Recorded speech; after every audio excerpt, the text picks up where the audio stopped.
So guys, thank you so much for joining us here. All of the young people watching are going to be so excited about hearing you all talk. So do you want to start by introducing yourselves individually, and what do you do? Alex, let's start with you. Cool. I'm Alex. I'm a grandly titled Senior Business Director at AMVBBDO, which is I suppose, advertising agency based in London. Amazing. Fantastic. Do I go next? I'm Charles, less grandly titled creative at AMVBBDO in London, and I work in a creative duo with me, Josie, who is also a creative at AMVBBDO in London. Yeah. Amazing. Okay, guys. So, first of all, what did you guys want to do when you were younger? Did you know that what you do now was an option for you? Alex, let's start with you. I knew advertising existed. I knew that people made ads, but I didn't actually know the details, if I'm being completely honest. I mean, when I was at school, I actually wanted to be a fighter pilot, but sadly puberty had other ideas and basically gave me a growth spurt, and I'm now 6'5" in a bit, which is too big to fit in a cockpit. And then also, I think it dawned on me when I was about 15 that I wasn't good enough at maths or physics to be a fighter pilot. So I basically just focused on like English and arts and kind of drama. But yeah, I didn't, apart from being a fighter pilot, I didn't really know what I wanted to be when I was 16. Interesting. Okay, fantastic. Charles, over to you. Yeah, I didn't really know that advertising. Well, I knew that obviously, like, watched adverts on TV, and I loved watching adverts. I loved watching TV. Period. And I think because I loved watching TV, I then loved, like, you know, writing and reading and all those sorts of things. And so that was like my bag when I was at school. I was really big into English and humanities subjects and drama and music and stuff like that. But it wasn't until I was about to finish uni, actually, that I found out that advertising or copywriting or whatever was like a thing you could actually sort of apply for a job to do. I kind of knew that adverts existed, vague idea that people made them, but yeah, kind of wanted to just be like something. I didn't really know what I wanted to do. Wanted to be a journalist for a bit, wanted to be working radio for a bit, wanted to do all sorts of different things, but yeah, knew that it was something that was going to involve writing. Amazing. And Josie? I also really, really have loved adverts for as long as I can remember. And I think I used to like make little adverts when I was like a child. But I think I knew from when I was like 16 that like I didn't really understand the whole advertising like world, but I knew that there were people who like wrote or made the ads, and I think I definitely wanted to do that, and but I kind of was a bit. I thought it just seemed impossible to just like think of ideas every day. But then I met someone who happened to go to like an advertising school, and they were basically like, there are actually ways you don't have to be innately able to think of like 20 ideas every second. Like there are ways you can actually learn to do it. So yeah. Amazing. You have to tell us a tiny bit about all the adverts that you made when you were like really young, or the like, what were they? I remember my granny, her parents were like Swiss or Swiss German, and my granny used to make these Swiss biscuits called My Lenderlies, and I remember making her a birthday card that was an advert for the My Lenderlies, and the line was, "They're my Lenderlies, not yours." No, that's good. There we go. I love that. So if anyone is doing anything similar like that, then you absolutely have the makings to go into the advertising industry. I love that. Fantastic. So when you guys all made it into advertising, like, did you realize that it was going to be such a big world? Like, was that shocking to you? Was there kind of areas that you didn't know existed before you got into the sector? Alex, again, let's start with you. Yeah, I think it kind of dawned on me because I went to uni and I graduated in 2009, and it was kind of after the financial crash, and there weren't many jobs going around, so I actually moved back home, and the only job I could get was working in Costa Coffee in my kind of local town. And for some reason I kind of got more and more into watching adverts, because probably I had more time on my hands. And I decided to look into it, and then I basically support this magazine called Campaign, which is a mixture between like Guardian and kind of the Daily Mail of the advertising industry. And I kind of learned all about this industry that I just didn't know existed, that just sits behind kind of the UK and like the world's business. And there's names, there's faces, there's whole different kind of disciplines that no one actually ever told me when I was at school, let alone at kind of uni. So it really, even to this day, continually kind of like amazes me just how much variance and how many kind of different avenues of type of work that you can have in advertising. Because, you know, what I do on a daily basis is very different to what Charles and Josie do on a daily basis, even though we work collaboratively together at the same agency. But in the building we're in, which is near London Bridge, I mean, it's almost a kind of like campus vibes. There's probably about like 8,000, 10,000 people across two huge buildings.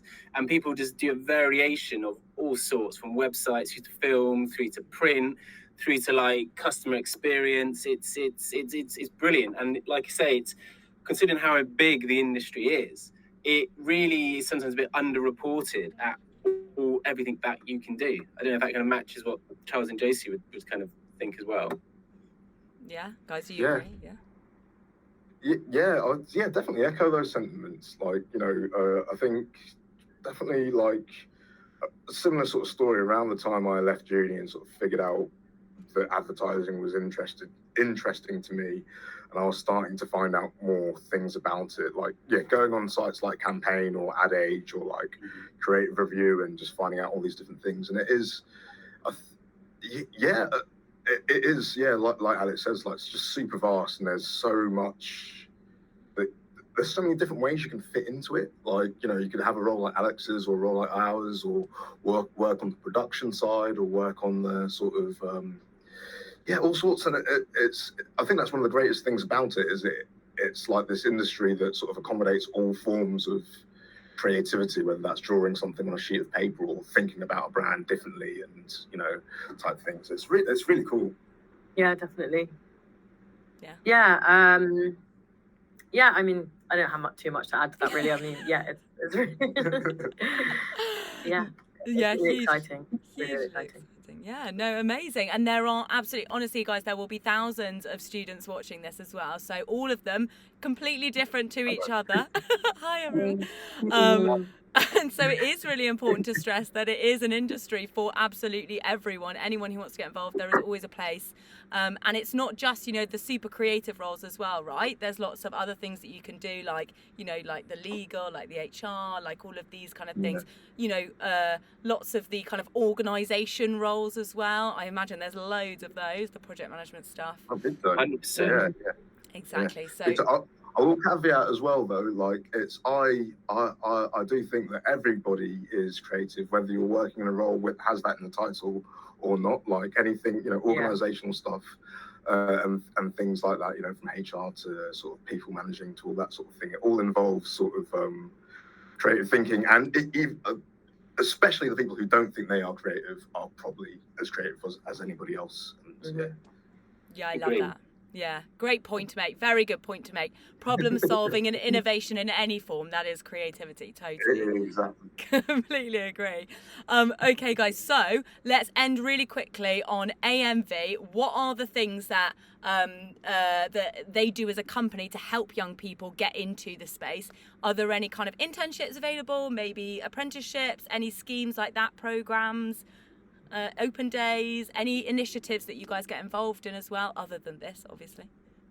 I mean, like totally. I mean, because we are kind of obviously London based, so there are kind of outreach programs for kind of more kind of schools that are kind of in the kind of London area. In terms of open days, so I think we had one recently where various kind of I think 16-year-olds or people at GCSE kind of options level kind of came in, and there were talks in the agency from various folks about kind of what we do. So there's definitely that. I mean, and I think also importantly as well, I mean, when it comes to, I suppose, like getting a job in advertising and getting a job at AMV, even though I think Charles mentioned like the U word uni and I mentioned uni, you don't need to go to uni necessarily to get a job in kind of advertising. And what we do now is that actually there is almost, it's who you are and it's an attitude. And yes, you need a grounding in terms of, you know, kind of like subject, if you're really into art or kind of business or whatever it may be. But there is people who join on, at an AE level in my department, which is more of the kind of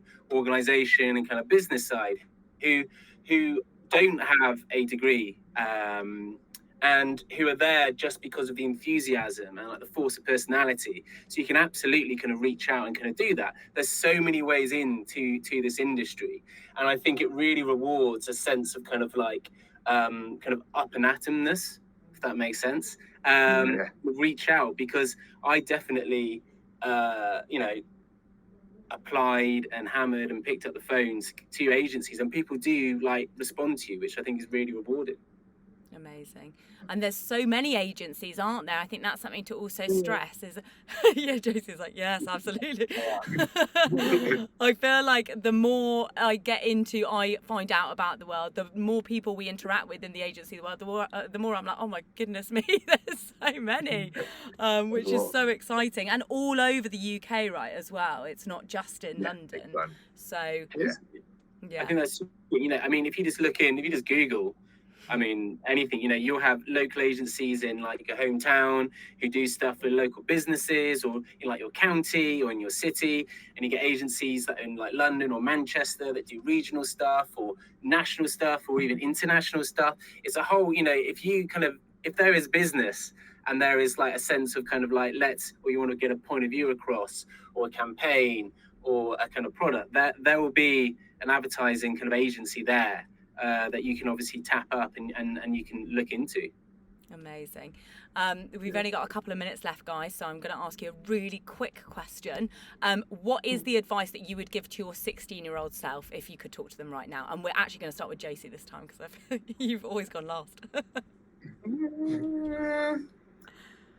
At school and uni, like creativity and stuff like is encouraged to an extent, but I think it's quite easy to feel like it's wrong to like not want to go into something that's like really businessy, or not businesses, really like respectable. Respectable, like one of those careers that like your parents like want you to do when you're a baby and stuff like that.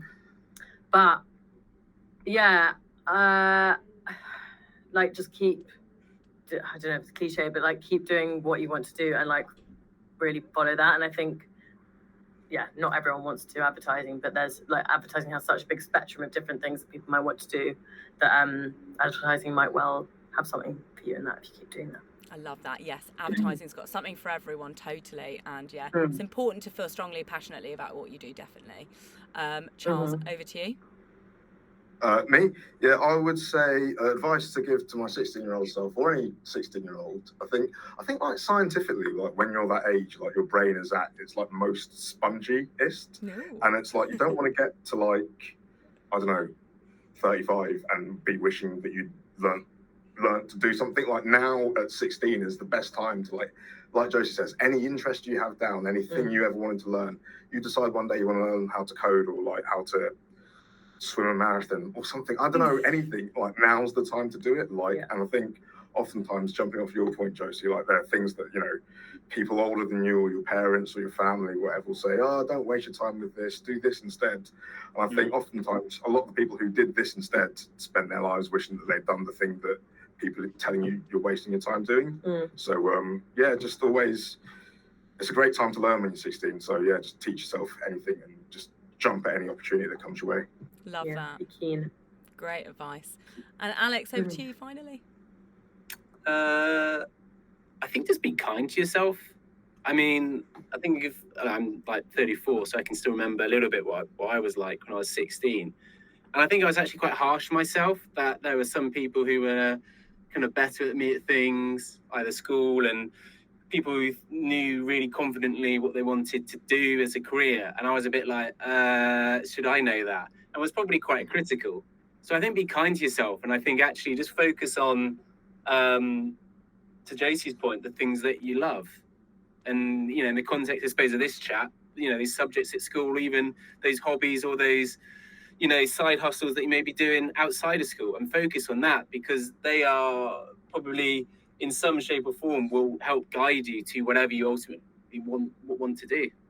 Amazing. Guys, thank you so much